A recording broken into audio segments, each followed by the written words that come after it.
Ada saatnya kamu tidak punya tenaga untuk melawan, tidak punya posisi untuk menuntut, bahkan tidak punya kuasa untuk sekadar membuka mulut membela diri. Rasanya pahit, seperti ditampar dunia tanpa bisa membalas, seakan-akan kamu hanya bidak lemah di papan permainan orang lain. Tapi di balik kelemahan itu, ada hukum alam yang tidak bisa dihindari siapapun. Apa yang dilempar akan kembali, apa yang ditanam akan tumbuh, dan karma, meski terlihat diam, sebenarnya sudah mulai menyiapkan perhitungan. Kamu tidak perlu repot mencari cara menyakiti balik, karena semesta punya cara yang lebih tajam dan lebih telak. Balasan yang datang bukan selalu cepat, tapi ketika ia menghantam, orang yang dulu menindasmu akan merasakan bagaimana rasanya dipukul oleh tangan yang tidak terlihat. Kamu hanya perlu bersabar, berdiri meski gemetar, dan membiarkan hukum alam bekerja. Pertama, karma tidak pernah salah alamat. Kamu mungkin merasa orang yang menyakitimu berjalan bebas, seolah hidup mereka aman-aman saja setelah melukai. Tapi jangan pernah tertipu oleh tampilan luarnya. Karma itu punya pencari alamat yang lebih akurat dari GPS manapun. Cepat atau lambat, orang itu akan menerima kiriman dari semesta berupa rasa sakit, kehilangan, atau kehancuran, dan kamu hanya perlu menunggu. Saat kamu lemah, sebenarnya itu cara alam menyuruhmu berhenti berperang dengan tanganmu sendiri. Karena ada tangan lain, jauh lebih kuat, yang sedang bekerja di belakang layar. Kamu tidak akan diminta mengotori dirimu dengan dendam yang bisa merusak jiwa. Kamu hanya ditugaskan menjaga dirimu tetap utuh, sementara sisanya biar semesta yang menagih hutang. Orang yang percaya dirinya aman setelah melukai orang lain sebenarnya hanya menunda derita. Mereka sedang mengumpulkan utang yang suatu hari akan ditagih dengan bunga berlipat. Mereka lupa bahwa kehidupan punya catatan yang tidak pernah salah hitung. Itulah mengapa kamu tidak perlu sibuk memendam rencana busuk, karena semuanya sudah ada yang menyiapkan skenario. Dan ketika balasan itu tiba, biasanya datang lebih kejam daripada yang kamu bayangkan. Karena semesta selalu membalas dengan cara yang tepat sasaran, memukul titik paling lemah dari orang itu, titik yang bahkan kamu sendiri tidak pernah tahu.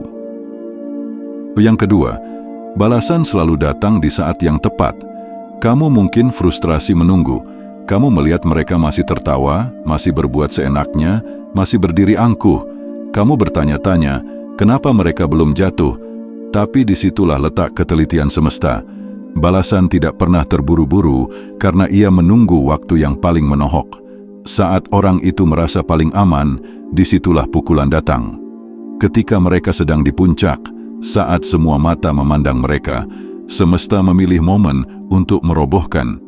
Itu bukan sekadar balasan, itu penghinaan balik yang membuat mereka tidak hanya jatuh, tapi jatuh di depan semua orang yang dulu mereka tipu. Kamu tidak perlu mengatur waktunya. Jangan sampai kesabaranmu runtuh hanya karena melihat musuhmu masih bisa bernafas lega. Ingatlah, setiap orang punya musimnya, dan musim jatuhnya orang yang menyakitimu pasti akan datang dan seringkali lebih keras daripada yang kamu harapkan. Yang membuat balasan semesta mengerikan adalah kejutan yang dibawanya. Orang itu mungkin tidak pernah menduga, tapi sekali hantaman datang, hidup mereka bisa jungkir balik seketika. Ketiga, luka yang kamu simpan menjadi saksi. Kamu mungkin memilih diam, menahan sakit, pura-pura tidak peduli. Tapi jangan salah, luka yang kamu simpan tidak pernah sia-sia. Ia menjadi saksi dan energi yang suatu saat akan kembali kepada pelaku. Luka itu ibarat catatan utang yang tidak bisa dihapus. Ketika kamu lemah, diam bukan berarti kalah. Diammu adalah penundaan, karena diam yang tulus justru memanggil semesta untuk turun tangan. Luka yang kamu bawa dalam diam itu seperti doa tanpa kata yang suaranya lebih keras daripada teriakan dendam.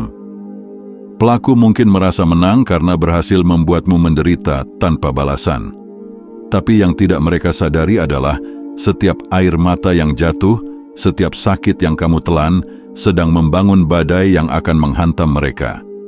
Semesta tidak pernah melupakan energi itu. Dan ironisnya, luka yang dulu mereka beri padamu akan kembali menghantui mereka, seringkali dalam bentuk yang lebih kejam. Mereka akan merasakan sakit yang sama, hanya kali ini tidak ada tempat untuk lari. Keempat, balasan selalu lebih brutal dari yang kamu rencanakan. Kamu mungkin membayangkan 1000 cara untuk membuat mereka menderita, tapi semesta selalu punya cara yang lebih telak. Balasannya tidak selalu dalam bentuk fisik, kadang mental, kadang kehilangan yang lebih menyayat. Dan itu jauh lebih brutal daripada yang kamu pikirkan. Ketika orang itu kehilangan sesuatu yang paling mereka cintai, atau ketika mereka dipermalukan di depan dunia, atau ketika mereka dihantam oleh kegagalan yang membuat mereka hancur dari dalam, itulah saat semesta menunjukkan bahwa keadilan bekerja dengan cara yang lebih sadis. Kamu hanya perlu mengingat satu hal, dendamu kecil dibanding rancangan alam. Apa yang bisa kamu lakukan dengan tanganmu hanyalah goresan, tapi apa yang dilakukan semesta adalah sayatan dalam yang tak bisa sembuh. Inilah alasan mengapa orang yang dulu menindasmu suatu hari akan ketakutan sendiri. Karena balasan yang mereka terima jauh lebih besar daripada yang bisa kamu berikan. Kelima, kesabaranmu adalah racun bagi mereka. Kesabaranmu bukan kelemahan, justru itu racun yang pelan-pelan merayap di tubuh mereka. Orang yang menyakitimu ingin melihatmu hancur, marah, atau membalas dengan cara murahan. Tapi ketika kamu tetap tenang, itu membuat mereka gelisah. Kamu seolah berkata tanpa suara, "Aku tidak perlu mengotori tanganku untuk melawanmu. Akan ada yang lebih besar yang akan mengurusmu."